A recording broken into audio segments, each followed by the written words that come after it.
let's get to the second game that we have right now. Did Dan Campbell's fourth quarter decisions or fourth down decisions, okay, I got to fix that typo there, cost the Lions a trip to the Super Bowl? I Zac, mean, once again. I started the AFC. I'll throw it over to you, man. Like, what you Yeah, want to start the definitely. NFC? Yeah, I would love to start this one. I think this topic is a very polarizing topic. I couldn't sleep last night thinking about, what would I say on the air in regards to this topic? How do I feel about how things went down in Santa Clara? And it's a part of me that was angry. Why did you blow a lead 24-7 in the third quarter? And you had one of the worst quarters. I mean, listen, I called the last game a choke job, one of the worst. Listen, I may have misspoke because this might be right that up was there a with that. no-show. This was a choke job. But look, when you talk about the analytical revolution of the game, I don't watch baseball, but I know analytics is a thing in baseball. The NBA, guys are shooting more threes now. Threes obviously add more than twos, right? The 2-for-1 opportunity, that's a big thing in the NBA right now. And in the NFL, when you really think about it, analytics is slowly coming into the league. Very slow, but it's here. Some teams are using it. When you actually think about it, the Eagles, right? The Eagles last year almost went on a run. They did. They didn't win the Super Bowl, but nobody was more aggressive than Nick Sirianni. They was going for it a lot. They made the Super Bowl. They were going for it in the Super Bowl on multiple occasions. But then there was one play in particular where it was 4th and 3 from their own 32 with 10 minutes left to go in the game. The team is down 28-27, and he decided to stray away from what got him there by punting the rock and giving the rock back to Patrick Mahomes. And it was a kickoff return for a touchdown that really put the dagger in the Eagles' hearts. And when you think about this, it's like, okay, we know what got the Lions here. In some ways, it goes beyond them just going for it on 4th down. They draft moves was a go for it type thing. If you look at this class that they had, it was very questionable, very polarizing. The media was split. They went for it, right? It's a microcosm of what this team is, how they got here, and where they're going to go probably tomorrow. And I think when you look at this game in particular, am I mad at Dan Campbell? Did he cost him a trip to the Super Bowl? Yes and no. I think this game, a lot of teams are following the math. And it's not ironic that two of the most aggressive coaches the last 2 years almost win a championship. The Lions should have got there, and they didn't. Now, Josh Reynolds dropped the ball on that 4th down. Now, what would I have done? I would have probably kicked the field goal there. Why? Because there's a momentum factor of the game. So it's like, okay, do I follow the math or do I feel the game? And I think there has to be a balance of both. We are up, 24-7. We have an opportunity to add more points in the game, and we passed that up. Yeah, the ball should have been completed, but, it was dropped, and we gave them momentum. I watched the whole game, bro. That was a turning point of the game. It gave them life. However, why I'm going to let Dan Campbell off the hook is that he did what he normally does. And at the end of the day, yeah, it was a drop, but guess what? It could have been a missed field goal, too. We've been seeing a lot of missed field goals in these playoffs, with all due respect. Tyler Bass, his ass. Okay, the field goal kicker Carson, I think his name is Carson, missed the field goal. that's not even guaranteed in today's game anymore. Even the Niners kicker, right? The Niners, yeah, everybody's missing field goals in these moments. So, I just can't really, bury Dan Campbell for his decision making, especially when it got them this far. Could he have kicked the field goal? Sure. Would I have kicked the field goal? Probably, but I'm not going to say that it cost him the game. You got to make the plays when the ball touches your hands if you're a wide receiver, and you got to make the plays in the 4th quarter. The second time he went for it, I just want to address that. Yeah, I would have stopped the momentum by kicking the field goal, by getting some points. They went for it, and that was a kill shot right there. So yeah, you can kind of go back and forth on this, but I think the game is going to have more analytics involved as the game evolves, and we get to the next years. More guys are going to take on what Dan Campbell and Nick Sirianni was doing the last couple of years. We're going to see it more, and we're not going to have these analytical wars. I don't like it. Analytics, I love it. No, F you. No. We're not going to have that no more. The game has to evolve like other sports do. and I think it will. And I'm gonna let him off the hook here. With all due respect, I am.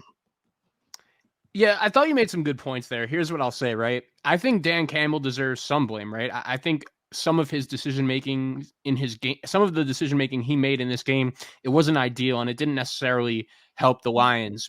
I will say this though, I'm usually team go for it. I like to be aggressive. Another instance you didn't even mention was that Rams game, right? Like he went for it a few That's times how they when got here. he didn't exactly like he didn't necessarily have when he didn't necessarily have to. But my thing is, like you said, there has to be a balance, right? Like I just don't love people saying like, "Oh, it's what got them there." Blindly go for it. I would have kicked to go up 17. I thought he made the right move in the first half when he did the same thing to go up 17, but you could see like he was a little hesitant. I believe like they panned the camera on Jared Goff and he kind of had that like confused look on his face, like, what are we doing here, coach? And Campbell, he hesitated. He was asking the ref, like, how many yards exactly do we need to get to go for it? And he ended up taking his offense off the field and kicking it.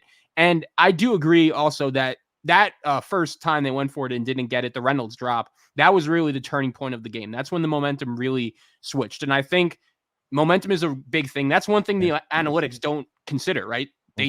They're pure numbers. They don't know anything about momentum and what happened in the game already and what exactly is going on. But I just feel like so many things had to go wrong for the Lions to blow the game the way they did. And that's exactly what happened. I'm not only blaming Dan Campbell. I'm blaming Josh Reynolds, like you said, for dropping that ball. I'm blaming Jahmyr Gibbs for fumbling the ball, and the Niners took great advantage. Even this is an under-discussed part of this game, too. Before that first 4th and 2 play, they had 3rd and 4. And up to this point, the Niners are running it, or the Lions are running it down San Francisco's throat. Both Gibbs and Montgomery are having great games, and they hand the ball off to Amon-Ra St. Brown, who's a great receiver, but he's small. Like, he's a receiver. He's not a running back. And they gave him a handoff, and he was stopped, and that really forced them to go for that first 4th down. And that's really when things changed. Even the play with Vildor, like, bro, like, the ball literally hit your face mask and went into the hands of Brandon Ayuk. There were just so many different mistakes that cost the Lions. And one point I want to make, and I'm going to get on Dan Campbell for this more honestly than his 4th down decisions.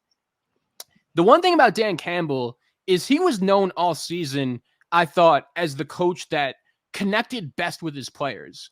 The Lions, the whole season, have really followed his attitude of, oh, we're going to bite your kneecaps off. We don't care what you think of us. And in the biggest moment of their season, like, they just wilted. They were rattled.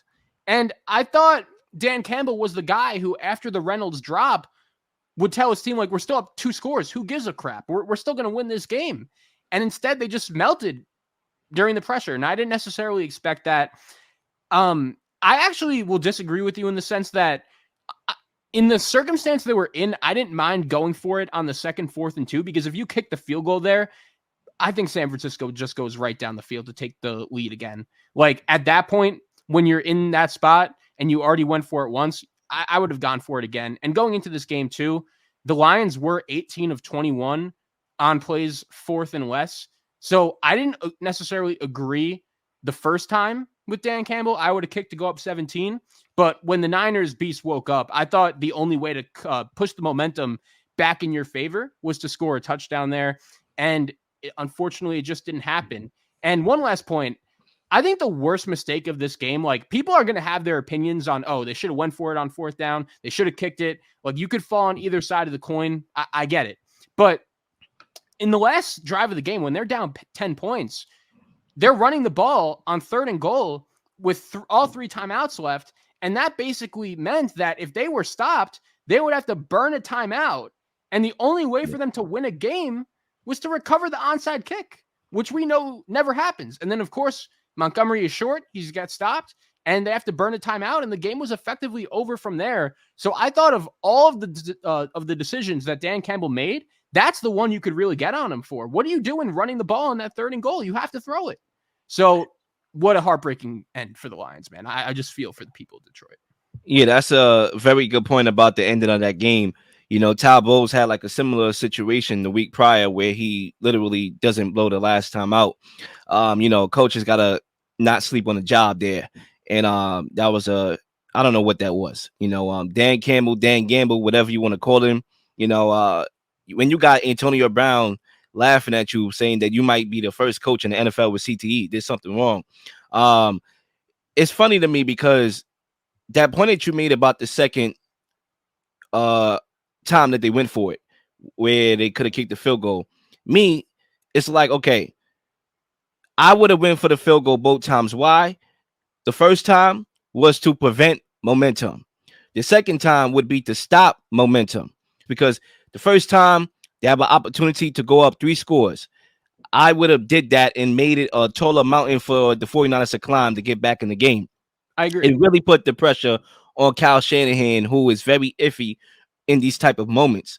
The second time, it would just be to stop the bleeding. It's like calling a timeout, when the other team in basketball is going on a run where you want to, set your offense, call a timeout. Let's make some adjustments. Let's get going.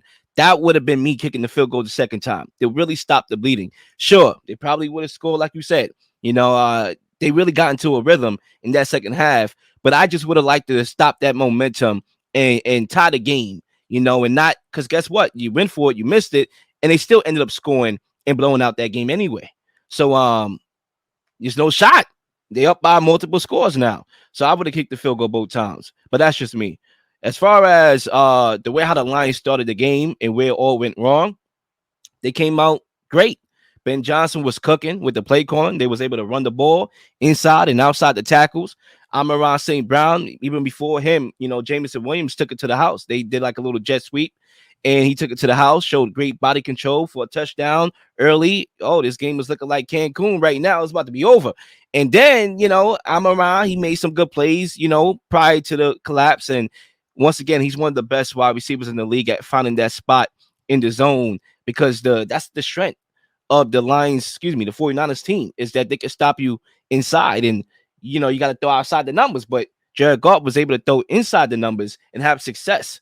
And that connection, that chemistry with Amon and Jared Goff is second to none. That's why they was able to, dominate in the first half. But they ran away from a more balanced approach. They were passing the ball too pass heavy. The clock is your best friend. You have to realize that when you have a lead that's multiple scores, the clock is not your enemy. It's your ally. And they got too pass happy. And in that fourth down play, Josh Reynolds, you catch the ball, the game is probably over because now they probably go and score a touchdown and blow the game totally open.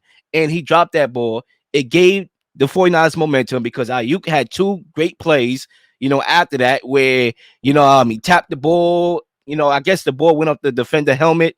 He caught it. And then he ran a nasty route on Cameron Sutton for a touchdown wide open. It was the best players making plays for the 49ers after that, botched fourth down. So they really blew the game away. They really did.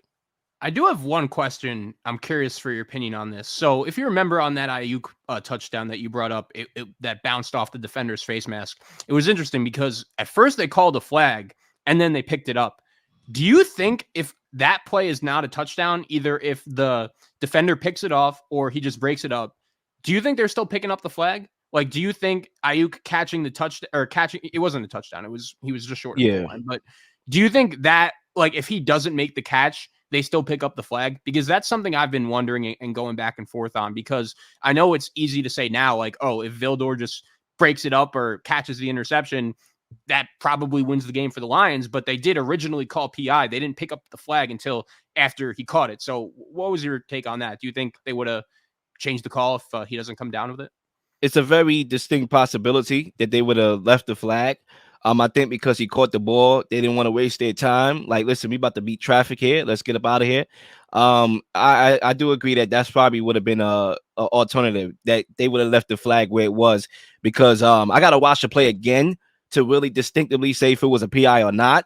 But I just know that the ball bounced off his helmet. The referee picked up the flag. It was a catch by Ayuk off the tip, and they was able to score after that. But it's a very good possibility that they would have kept the flag on the ground and called that, and they still would have had the momentum. It was a choke job in general. It was a choke job. Guys are not catching interceptions. Guys are dropping balls.